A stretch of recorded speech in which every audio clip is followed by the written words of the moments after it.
ঢাকাই সিনেমার শীর্ষনায়ক শাকিব খানের নতুন মুভি তাণ্ডব ইতিমধ্যেই শোরগোল ফেলে দিয়েছে সিনেমা প্রেমীদের মধ্যে। সিনেমাটি ঈদুল আজহায় মুক্তি পাবে বলে জানা গেছে। এই সিনেমার নির্মাতা হিসেবে কাজ করছেন তরুণ ডিরেক্টর রায়হান রাফি, যিনি সুড়ঙ্গ ও তুফানের মতো সফল মুভিতে কাজ করেছেন। আমার লাইফে কম বলে কিছু নাই, আমার লাইফে শুধু তুফান হবে, তুফান।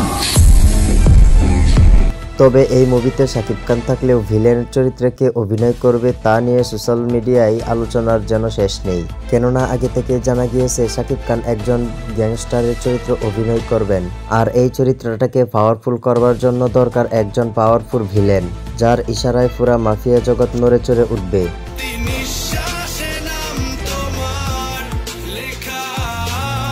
আর ইনসাইড নিউজ হিসেবে জানা গেছে এই ছবিতে ভিলেনের অভিনয় করতে আসছেন বলিউডের আরেক নায়ক রুবেল, যা দর্শকদের জন্য হতে পারে বিশেষ কিছু।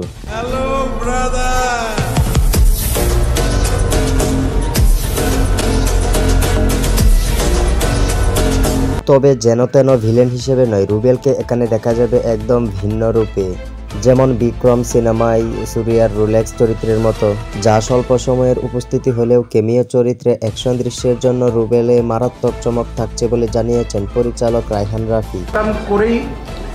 রাফি ভাই ফোন করা, দেন আমরা বসলাম। আমি গ্রেটফুল রাফি ভাইয়ের কাছ থেকে। সো গাইস, শাকিব খানকে টেক্কা দিতে অ্যাকশন রুবেল কতটা গুরুত্বপূর্ণ তা অবশ্যই কমেন্টস বক্সে বলবেন। এরকম নিত্য নতুন আপডেট পেতে আমাদের চ্যানেলটিকে অবশ্যই সাবস্ক্রাইব করে রাখবেন এবং ভিডিওতে একটি লাইক দিবেন।